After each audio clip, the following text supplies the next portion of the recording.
Fala pessoal, sejam bem-vindos a mais um vídeo nosso aqui no Carecas de Saber. Professor Thomas, e hoje a gente vai falar sobre declínio do antigo sistema colonial. Até o nosso último vídeo falando de Brasil, se você vem acompanhando a nossa sequência, você viu sobre o ciclo do ouro e sobre as transformações trazidas, pela exploração do ouro. O Brasil, ele tinha um acordo com Portugal. Vocês lembram lá da nossa primeira aula do Pacto Colonial?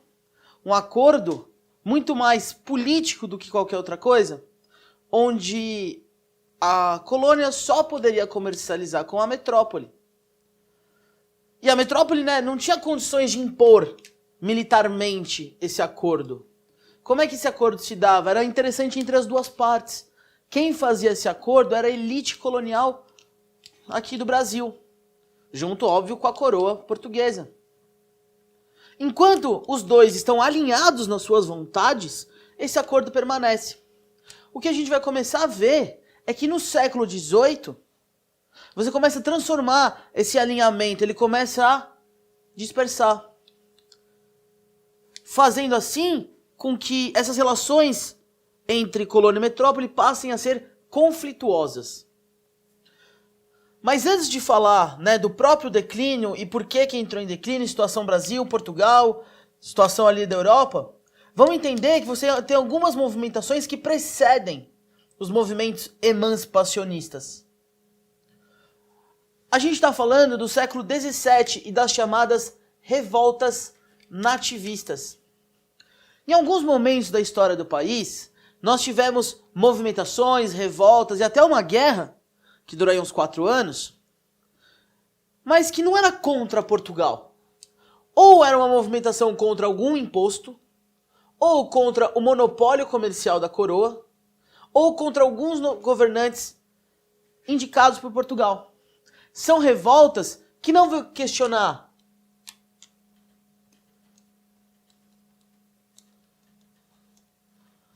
a metrópole.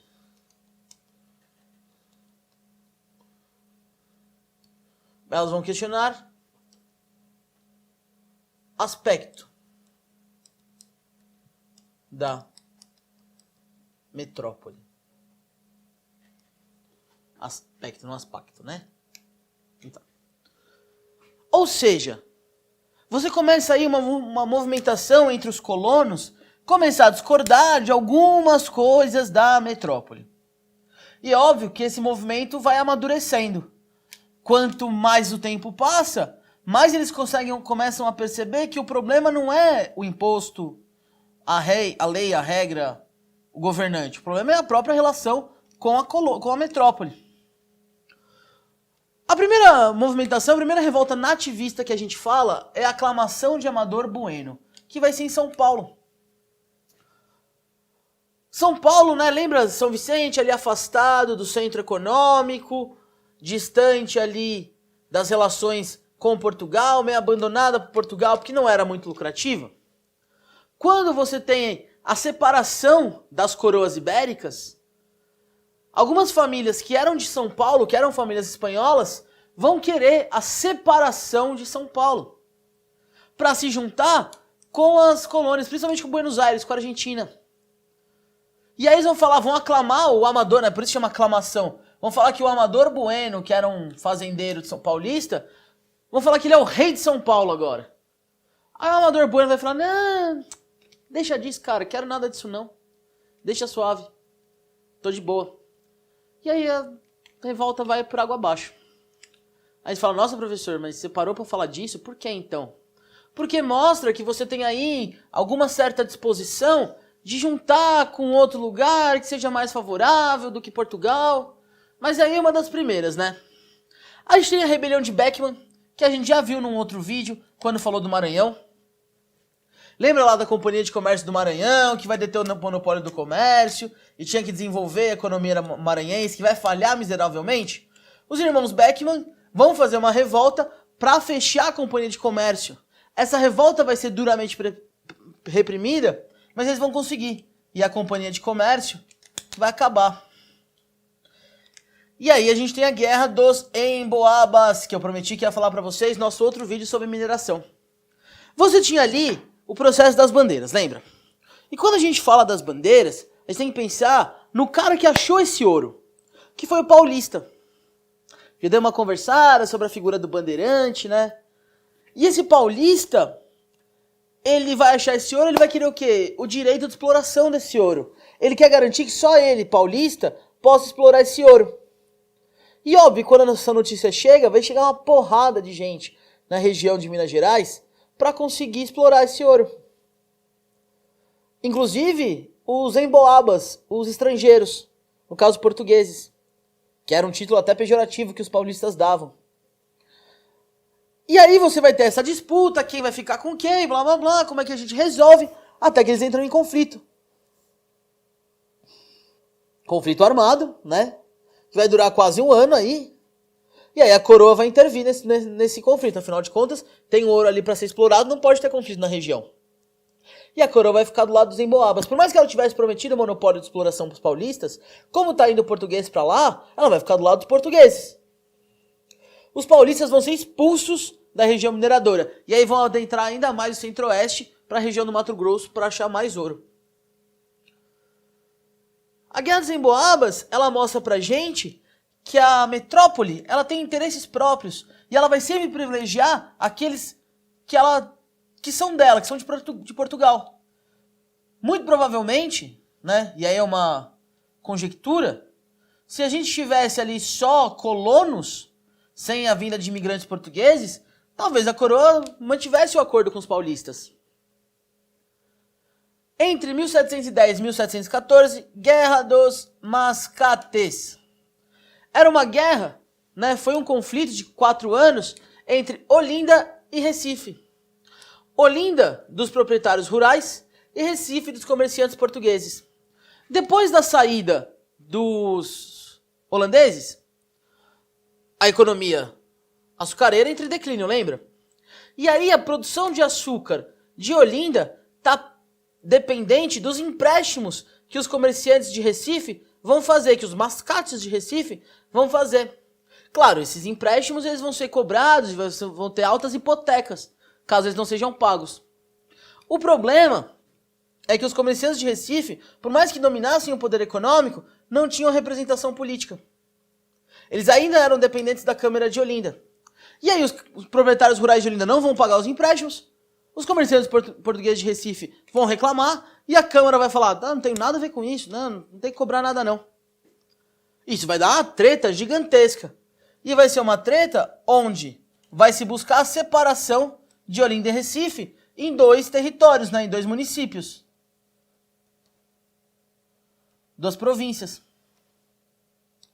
Era para ser Olinda...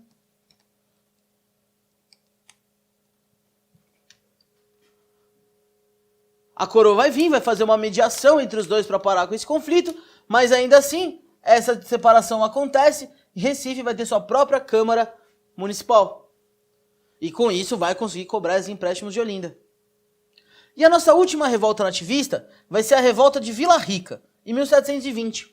Vai ser uma revolta que vai acontecer em Minas Gerais por conta das casas de fundição, que vão cobrar o quinto, lembra? E vão dificultar o contrabando de ouro. O Felipe dos Santos, líder dessa revolta, essa revolta vai ser suprimida, né, pelas forças da metrópole, e o Felipe dos Santos, que é o líder dessa revolta, ele vai ser enforcado e esquartejado.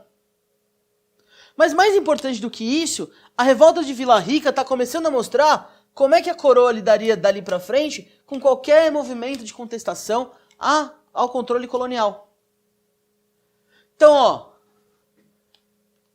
separação, caso específico, né? Separação só de São Paulo, buscando uma atividade econômica com a América Latina, com Buenos Aires, contra a Companhia de Comércio, pedindo o direito de exploração do ouro, né? Uma lei que Portugal tinha prometido, buscando ali emancipação política, né? Não da metrópole, mas sim da Câmara de Olinda, e contra as casas de fundição. Perceba aí que em nenhum momento a gente vai ter aqui a separação da gente, da colônia aí de Portugal, fim das relações com Portugal. São sempre pontuais, né? Numa região muito específica, não se pretende espalhar essa revolta para nenhum lugar, que está buscando a transformação de um pontinho ali nessa realidade deles. A gente tem que olhar para isso, acho que é interessante olhar não individualmente uma a cada, mas entender o todo, né? De 1641 a 1720, a gente tem uma porrada de revoltas menores. Claro, Guerra dos Mascados foi um movimento bem maior, mas, no geral, conflitos menores que estão representando aqui pra gente o início dessas insatisfações, os primeiros desequilíbrios na relação colônia-metrópole. E que vão ficar mais fortes ainda, principalmente por conta da situação econômica de Portugal, de como Portugal vai querer lidar com isso e a relação disso com o Brasil. E aí vocês vão ver as influências disso, por exemplo, do Iluminismo, da Revolução Francesa, da independência dos Estados Unidos, nas nossas revoltas emancipacionistas. Beleza? Tudo bem, pessoal. A gente viu então as revoltas nativistas. Vamos entender um pouquinho do contexto entre a relação colônia-metrópole para a gente falar dos movimentos emancipacionistas. Durante todo o século XVII, a gente viu as primeiras movimentações que vão começar a imaginar uma crítica à colônia. Essa crítica vai ficar muito mais forte, mas não só por causa de uma relação metrópole-colônia, mas também por causa do que está acontecendo no mundo naquela época, certo? Vamos lá. A gente tem um enfraquecimento de Portugal. Lembra, Portugal fica dependente das manufaturas inglesas, Portugal não avança no movimento capitalista industrializado, não faz sua revolução industrial, é dependente de fornecimento de gêneros agrícolas, gasta muito mais dinheiro importando produtos ingleses do que vendendo produtos agrícolas, por exemplo, açúcar. E você vai ter grupos sociais aqui na colônia descontentes com a coroa. Descontentes por quê? De forma geral, aumento de impostos e controle administrativo. Impostos esse que Portugal vai aumentar para suprimir a sua decadência, ou seja, tá faltando dinheiro? Vamos tirar da colônia. Problema deles. E o controle administrativo que antes pertencia a esses grupos sociais, a essa elite econômica da colônia brasileira, que vai ficar na mão de autoridades portuguesas. Então você vai criar uma situação aqui no Brasil onde o colono paga e obedece, Portugal cobra e pune. E você, que é imagina que você fosse um cara da elite colonial, um grande proprietário de terras, você não ia gostar dessa relação. Somado a isso, a gente vai estar vivenciando no século XVIII a crise do antigo regime. Você já viu na nossa videoaula lá de História Geral, hein? Não vai esquecer. A gente vai ver o movimento do Iluminismo, a Revolução Industrial, a independência dos Estados Unidos e a Revolução Francesa, que vão colocar em xeque o absolutismo. E vão criticar, vão botar fim a esse absolutismo. O Iluminismo, com a ascensão das ideias burguesas, a Revolução Industrial e uma nova organização econômica, a independência dos Estados Unidos, a primeira colônia das Américas a fazer independência, e a Revolução Francesa, que vai se espalhar, vai espalhar um ideário revolucionário burguês para a Europa, principalmente por causa depois do Napoleão. Esses elementos aqui vão dar uma influenciada na colônia. Você tinha contato, troca de informações, de ideias, de pensamentos, de teorias entre a colônia e a Europa. E aí o que vai acontecer? Essa situação do enfraquecimento de Portugal, mais essa crítica ao antigo regime, ao absolutismo, início à sociedade estamental e ao próprio mercantilismo,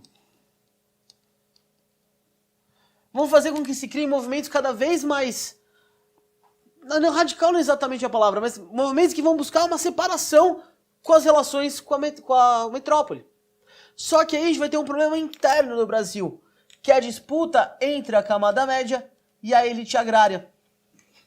A elite agrária, ela se apropriava de algumas ideias aqui, por exemplo, liberais do Iluminismo. Ela queria o fim do monopólio colonial. Ela queria liberdade econômica. Mas ela não queria defender, por exemplo, o fim da escravidão. Ela não queria defender, por exemplo, a ascensão política da camada média. Porque não era interessante para eles. Se eles defendessem isso, eles iam estar perdendo seus próprios privilégios. E a camada média já está buscando mudanças muito mais profundas do que a elite agrária aceitaria. É por isso, né, esse é um dos motivos que os movimentos emancipacionistas que a gente vai ver não vão dar certo. Não vão dar certo porque essas duas camadas não vão se apoiar. E a elite agrária ou vai ficar neutra com o movimento emancipacionista ou vai simplesmente apoiar a metrópole e falar, não, acaba com isso aí, porque esses caras estão querendo ser muito revoltosos. Faz sentido, gente, entender aqui essas relações do que está acontecendo na Europa, com a relação metropolitana, essa relação colônia-metrópole, com a própria dinâmica interna da colônia? Se isso está claro para vocês, vamos dar uma olhadinha nos principais movimentos emancipacionistas do Brasil, beleza? Pessoal, já as revoltas emancipacionistas, elas vão propor um rompimento completo do controle metropolitano. A gente está falando aqui, ó, de independência. Essa palavra até assustadora nesse momento, de separar de Portugal. Não só, né, separar do resto da colônia às vezes. O primeiro movimento emancipacionista vai ser a Inconfidência Mineira. Inconfidência, né, falta de fidelidade com o Estado, ou aquele que conta, né, um segredo. A Inconfidência Mineira vai acontecer no século XVIII, na época da cobrança da derrama. Lembra lá? Aquele imposto que era cobrado caso o quinto não fosse atingido das regiões exploradoras de ouro. Em 1789, a região mineradora devia para Portugal 596 arrobas de ouro. Se você pensar que uma arroba é 15 quilos, 596 arrobas equivale a muito ouro. Não interessa o valor exato pra gente agora, né? Veja bem, estamos na aula de história. E também não estamos na aula de arte porque eu fiz o Tião vai me xingar depois, mas tudo bem, o Tião me perdoa. E aí o que vai acontecer? O movimento da Inconfidência Mineira, ele é limitado, porque ele é controlado pelas elites. Então ele vai se inspirar nas ideias da Revolução Francesa, mas não vai propor, por exemplo, o fim da escravidão. E vai propor uma separação parcial de Portugal. Ele quer que Minas Gerais e Rio de Janeiro se separem e virem um país novo. E não que toda a colônia se separe. E aí você vai ter lá os líderes da elite, você vai ter o Tiradentes, vai ser um líder da camada média que vai estar lá e que vai ser pego, esquartejado para servir de exemplo, porque os outros líderes são da elite e não podiam sofrer punições. A Inconfidência Mineira ia acontecer no dia da cobrança da derrama, mas a derrama não foi cobrada. E essas histórias aí, gente, assim, honestamente, vocês veem se façam em qualquer lugar. O meu problema aqui, o que me importa aqui é a gente entender o que significa a Inconfidência Mineira nesse contexto de declínio do antigo sistema colonial. Por mais que ela não buscasse a totalidade das ideias liberais, né, do iluminismo, ela está mostrando que essa relação com a metrópole está fadada ao fracasso. Ela já está mostrando que vai começar uma série de movimentos querendo acabar com essa relação com a metrópole. Já a Conjuração Baiana, ela tem a ver com a crise econômica na Bahia. A Bahia, que já foi capital da colônia e central no eixo econômico do açúcar, ela vai ficar abandonada. E quem mais vai sofrer com isso é a população mais pobre e a camada média. Inspirado pelas revoluções, pela Revolução Francesa, né, pelos jacobinos, essa galera aqui vai começar a espalhar panfletos subversivos. Ou seja, panfletos que vão convocar as pessoas a irem à rua fazer a revolução. Panfletos que vão falar para as outras instâncias, as outras capitanias, as outras regiões da colônia fazerem também independência com eles e se tornarem livres de Portugal. Esse movimento vai ser abafado de forma exemplar pelas elites metropolitanas e vai morrer. Aí você fala pra mim, pô, mas nenhum deles aconteceu grandes mudanças, né? Por que eles são importantes? Por que a gente tem que falar deles? Porque eles representam um declínio. Eles representam o gasto, né, de uma relação. É tipo quando você namora e você já... qualquer coisinha vira briga, sabe? Só que as brigas estão cada vez mais sérias. Até o ponto da separação. É isso aqui. É tipo isso aqui. E é muito louco, porque a gente só não avançou nessas revoltas emancipacionistas porque em 1808 a família real vem pra cá e vem governar daqui. A chegada da família real dá uma quebrada nesses movimentos emancipatórios. A gente vai ter a Revolução Pernambucana, mas ela vai ser ali extremamente limitada. Então perceba que não dá mais para o Brasil ser colônia. Não dá mais porque a gente tem interesses divergentes de Portugal. E essas revoltas não vão dar certo, lembra que eu tinha falado no começo? Porque a elite não vai apoiar? O que a elite quer então, no final das contas? A elite quer independência. Mas ela não quer pobre no poder. Ela não quer direitos iguais. Ela quer manter os privilégios dela. E é por isso que o movimento efetivamente de independência do Brasil vai ser feito pelas elites. É melhor as elites fazerem isso e a gente vai ver apoiar o Dom Pedro I do que permitir uma revolução de camada média de pobres no Brasil. Beleza? Galera, brigadão pela atenção de vocês. Like no vídeo, se inscreve no canal, compartilha com os amigos. A gente se vê depois. Valeu!